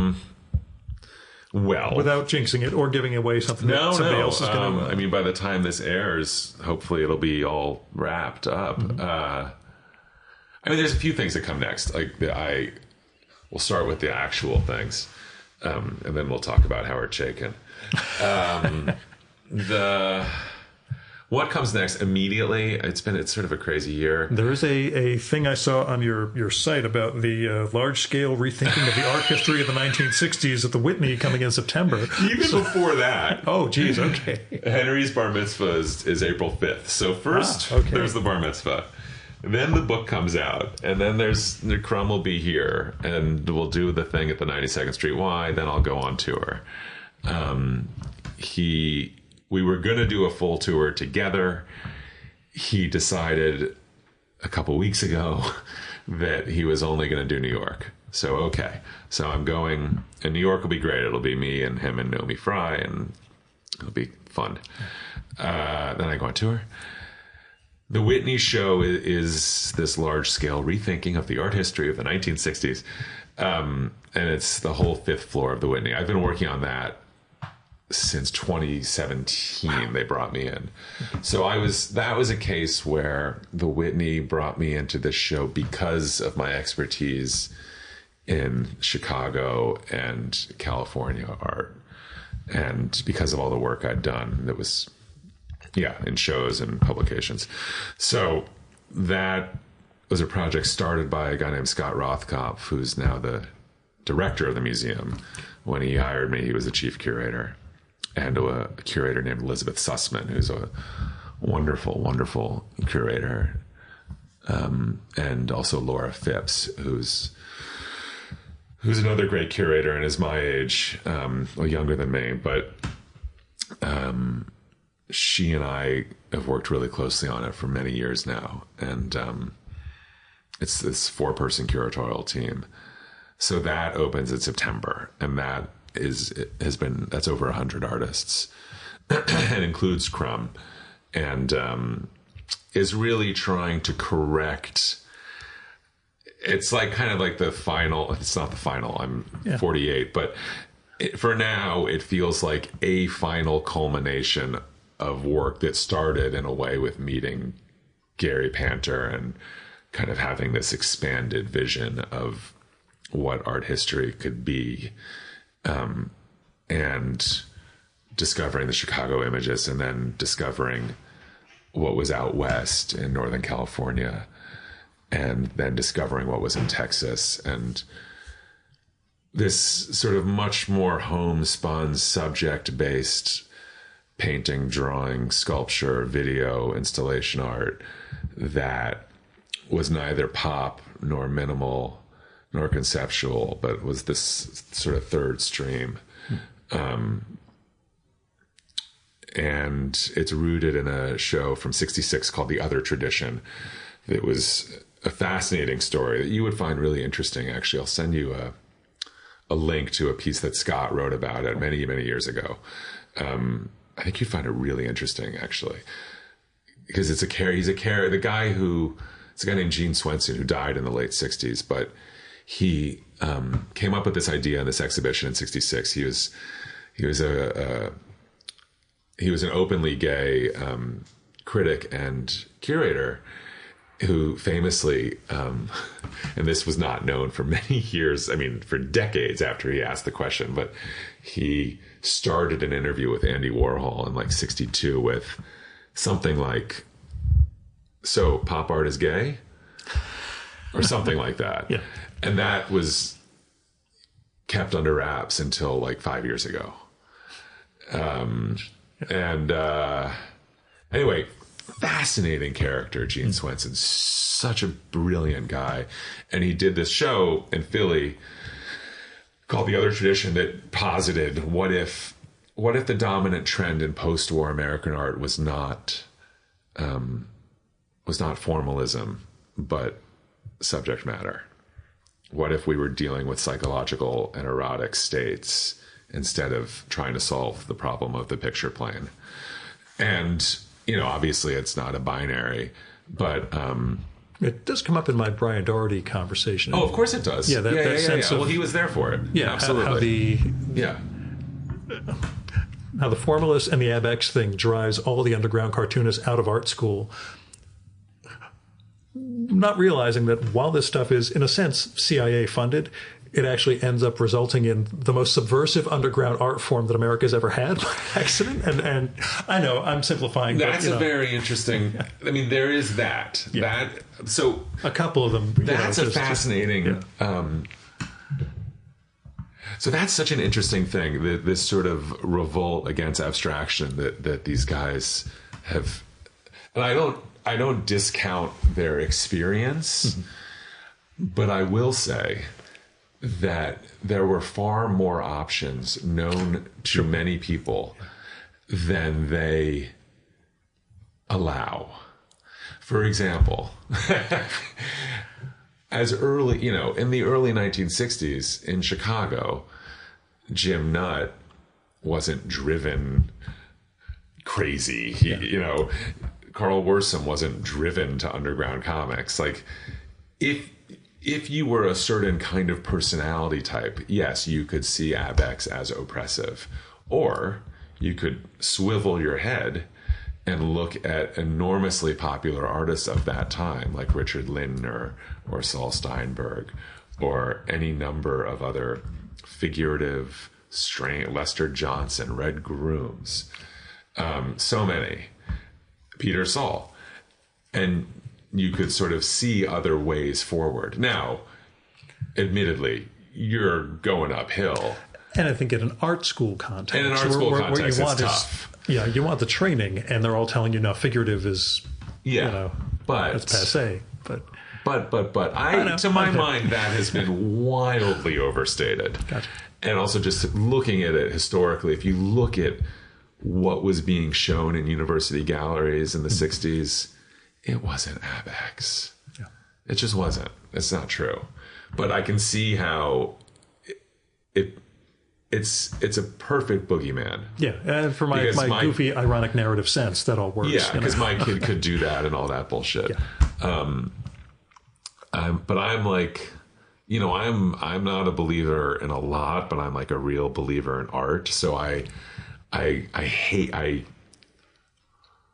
resent those easy narratives because I feel like it flattens things and just creates division and kind of reverse snobbery in a way that is completely useless.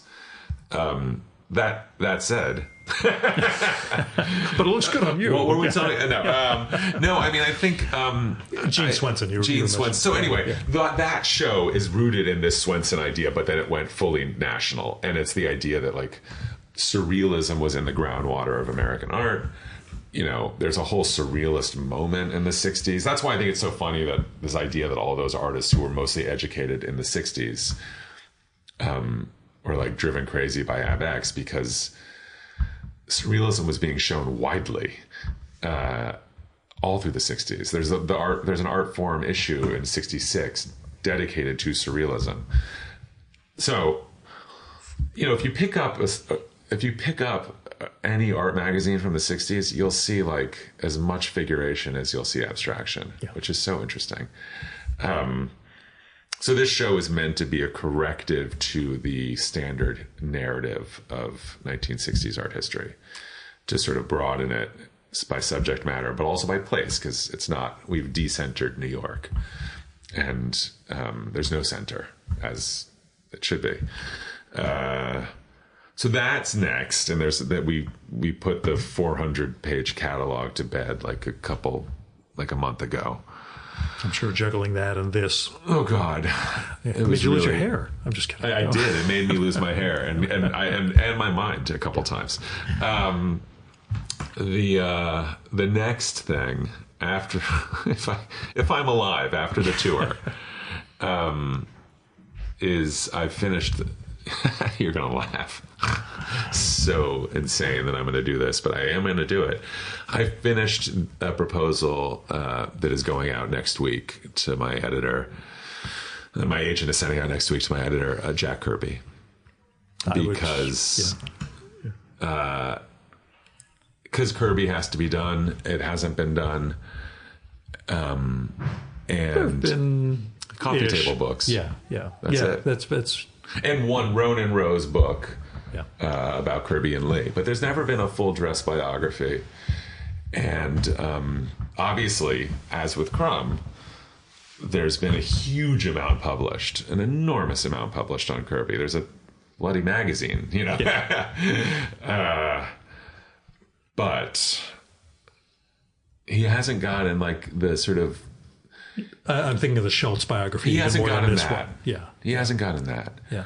And I've been wanting to do this for years and years and years. I mean, back in 2010, I curated an enormous Kirby show. Which raises the same question I asked about Crumb. Did you get Kirby when you were young? Because I'm coming from same thing. Okay, I was coming from like a John Byrne era X-Men thing. I didn't understand Kirby when I was a kid. Took college years and beyond. I'm like, okay, that's dynamism. I get what everything is going on now. And Byrne and Austin were just kind of cheap Neil Adams knockoffs. Okay, this all becomes clear. How dare you? They were the formative comics of my youth, I'll admit. When's the John Byrne interview? That's what I want. The one that people still pushed me to do, that I laugh because we've gone almost 2 hours. This person would either go 5 hours or I'd be kicked out within 3 minutes. Dave Sim. That one comes up every so. You should record with Sim. I'm like, I know you think I should, but I suspect this will be Gil gets thrown out 3 minutes into the conversation for something, not having any idea why. That'd be amazing. Yeah. So anyway. Yeah. No, Kirby. So I do have a Frank Miller in who I'm hoping to nudge to get me in with him. That would be great. Yeah, I think that would be a more interesting conversation to be complicated. had. I have not watched the film, but I will at some point. Kirby, I'm in touch with the grandkids and the family, and they've agreed. And obviously it's complicated because Mark Evanier has been saying he's writing one since almost 30 years. I was going to say it goes back 30 years. Yeah. And I respect that. And I spoke to him. And but I need to do this, and it needs to happen. And I know that I will complete it. I'll be back here for and another. you'll be back here for Kirby. Yeah. And Kirby's such an interesting character. Yeah, exactly. He's a fascinating character. And I really wanted to write at least one more long form prose piece about cartooning. Mm-hmm. There are smaller books I'd like to write about comics down the line. But I've gotten kind of like, I'm tired of writing essays. I get you. Not that, I'm doing a Dick Briefer book for the New York Review of Comics, and so I'll write an essay for that. But I want to do these longer things. And there's only a few cartoonists I had this great back and forth with Spiegelman about like how many cartoonists can actually sustain a biography that you could get in advance for so that you could live while you... Off mic, I will tell you about an artist who got the biography and shouldn't have. We'll talk about that. Yeah, I don't, because it'll slam the guy who I recorded with about it. But, you know. I mean, it's tricky because there's... Sometimes there isn't... And this is part of the having a life that doesn't involve the comics. You know? Yeah, I need to be able to live while I write this thing because I'm not an academic. I don't have... And I don't want to write for an academic press. I could, you know, like there are... Listen... That opportunity would be there, but it's not financially remunerative. Would I love to write a Bud Fisher biography? Actually, yes. Yeah. But that is not sustainable. Yeah.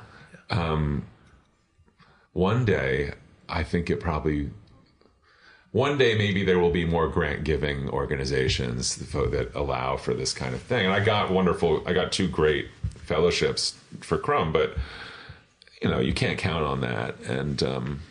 But I think, like, one of my fantasy books, not that fantasy books to see exist, is I really wish, and maybe, I don't know who's going to do it, but somebody must publish Jeet Here's introductions to the Orphan Annie and the Frank King books, just as nice, just bloody paperbacks. I would take print on demand. I'll take anything. Yeah.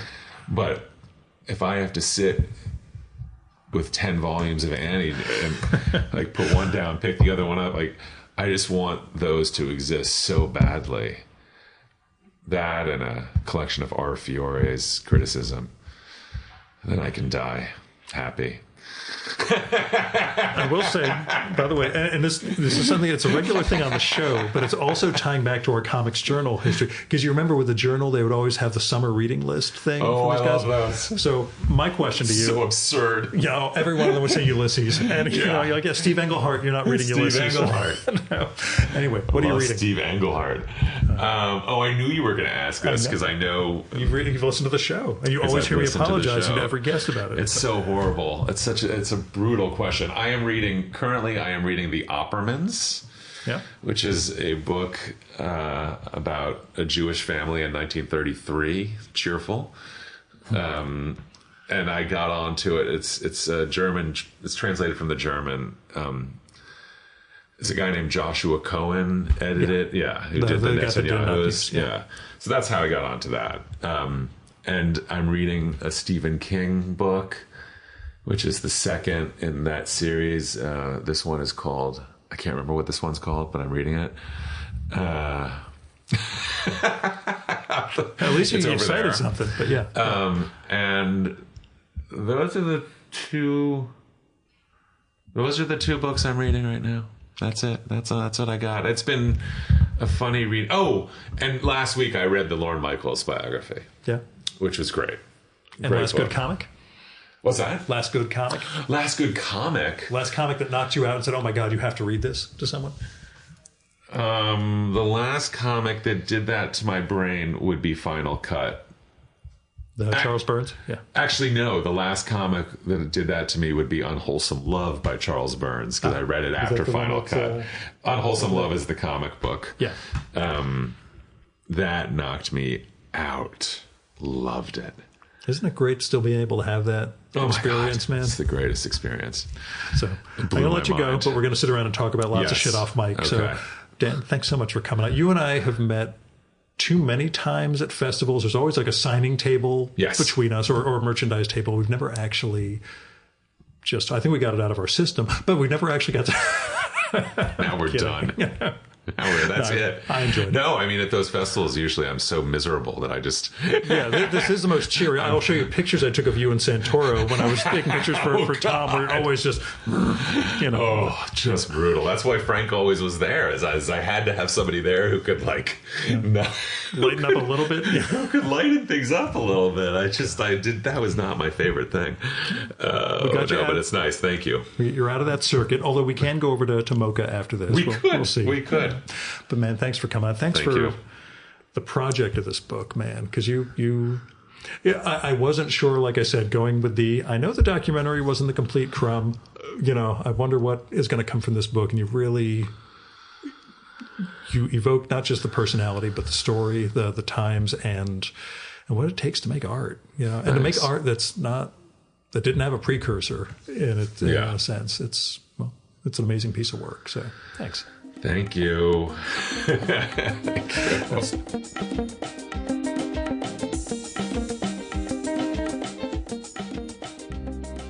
And that was Dan Nadel.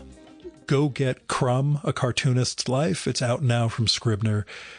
It is truly an amazing biography. I hope you give it a read. If you're not a Crumb reader or if you've overlooked him in the past, I hope this turns you on to exploring more Robert's work too. You can visit Dan's site, dnadel.com, to find out more about his books, his writing, the exhibitions he's curated, the upcoming exhibitions, as well as the book tour for Crumb. And that's dnadel.com. You can also follow Dan on Instagram as Dan Nadel, DANNADEL, where he posts lots of fun stuff. Thanks for listening to the Virtual Memories Show. You can support this podcast by telling other people about it. There's no better way to build an audience than through word of mouth. Also, visit Apple's podcast page for us and leave a rating and review. Every little bit helps, You can also support the show by telling me what you like and don't like about it and who you'd like to hear me record with, or what movie or TV show or book or piece of music or comic or theater or art exhibition or whatever you think I should turn listeners on to. And you can do that by sending me a postcard, letter, email, DM if we're connected on Instagram or Blue Sky, or by leaving a message on my Google Voice number, which is 973-869-9659. Messages can be up to 3 minutes long. It'll cut you off after that, so call back and leave another message if you do. And let me know if it'd be okay to include your message in an upcoming episode of the show. You might have something interesting to share with our listeners, but I'd never run someone's message without their permission, so let me know. Now, if you've got money to spare, I appreciate it, but don't give it to me. I've got a day job that pays the bills. You should give to individuals and institutions in need.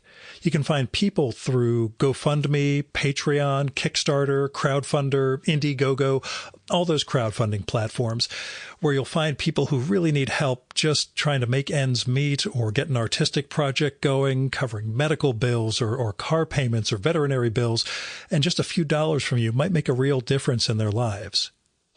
Now, when it comes to institutions, I give to my local food bank and World Central Kitchen every month, but there are a lot of other things you can give to. The Poor People's Campaign, Freedom Funds, Election Funds, Planned Parenthood, and Women's Choice. There's a lot of things you can do with your money to try to help build a better world, so I hope you'll give.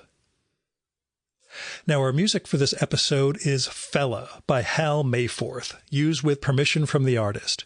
You can visit my archives at vmspod.com to check out my 2018 conversation with Hal, where you can learn more about his art, his music, and more. And you can follow Hal on SoundCloud at soundcloud.com/Mayforth. That's MAY, the number 4, TH. And that's it for this week's episode. Thank you so much for listening. I'll be back next week with another great conversation. You can subscribe to the Virtual Memories Show and download all our past episodes at Apple Podcasts and other podcast sources. And you can find all my episodes and sign up for the Virtual Memories Show newsletter at vmspod.com. And I'm also on Blue Sky and Instagram and YouTube as vmspod. You've been listening to the Virtual Memories Show. I'm your host, Gil Roth. Keep reading, keep making art, and keep the conversation going.